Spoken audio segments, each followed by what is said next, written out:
मंगलाचरण में जो विषय प्रस्तुत करना है उस विषय का सार संक्षेप बता दिया जाता है और इसीलिए मंगलाचरण ये बीज की तरह होता है। जैसे कोई पुस्तक होती है ना, तो पुस्तक में क्या है वो तो बहुत ज्यादा पढ़ना पड़ेगा। जैसे आप कहीं जाते हैं, रेलवे स्टेशन पर हो, एयरपोर्ट पे हो, कोई पुस्तक आपको खरीदनी है, कैसे खरीदेंगे? हर चीज हम लेते हैं, खरीदते हैं तो कम से कम देख लेते हैं। कपड़ा खरीदते हैं, टटोल कर देख लेते हैं, एक घड़ा भी खरीदते हैं, उसको भी बजा के ऐसा देख लेते हैं कि फटा तो नहीं कहीं, टूटा चिटका तो नहीं है। तो किसी ग्रंथ को हम अपने जीवन का आश्रय बनावें तो पहले पता तो लगे इस ग्रंथ में है क्या। इसीलिए जैसे किसी पुस्तक की भूमिका होती है, उतना पढ़ लो पता लग जाएगा पुस्तक में क्या है। और आपको पता है कि भूमिका लिखना आसान काम नहीं है।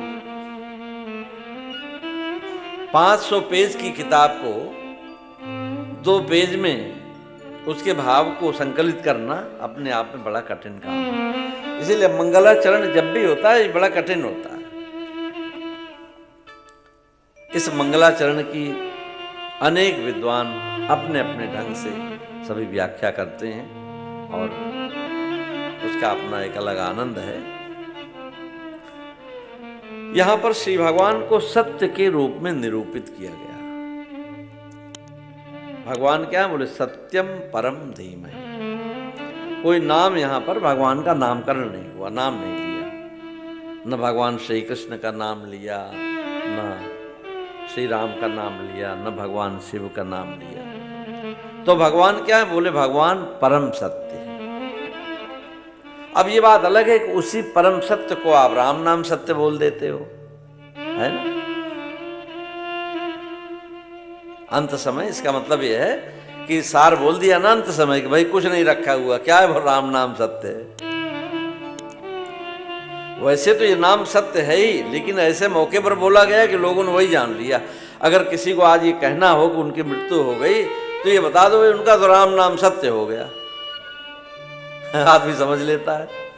वैसे देखा जाए तो ये तो रोज बोलने की बात है, लेकिन ऐसे रोज घर में बोले राम नाम सत्य है, राम नाम सत्य है, तो घर वाले लोग बोले भाई क्या कर रहे हो, हैं?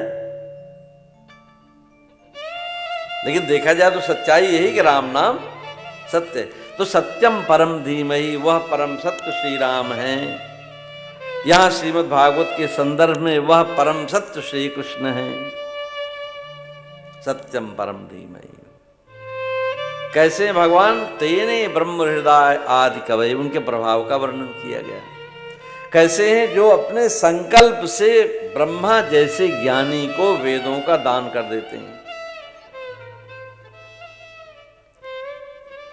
भगवान को कुछ करने की जरूरत नहीं पड़ती, अपने संकल्प से दे देते हैं।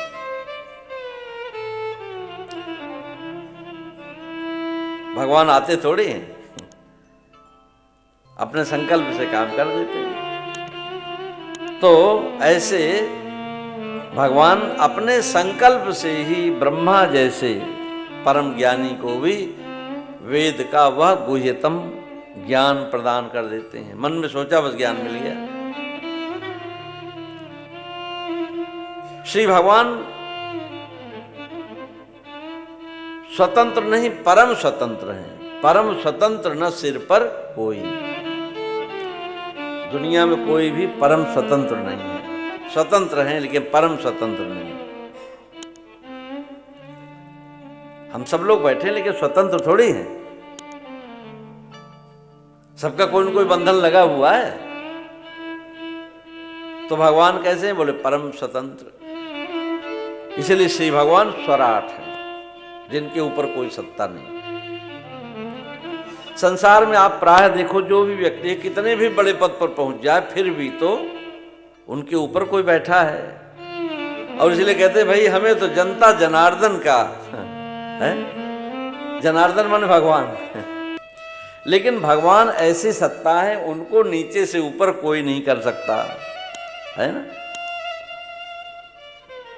इसीलिए भगवान अवतार लेते हैं, है ना। भगवान अवतार का मतलब अपनी इच्छा से उतर जाते हैं, लेकिन उनको कोई उतारता नहीं। और हमारे यहाँ क्या होता है, जनता उतार देती है। तो श्री भगवान स्वयं प्रकाश है, श्री भगवान को कोई प्रकाशित नहीं करता,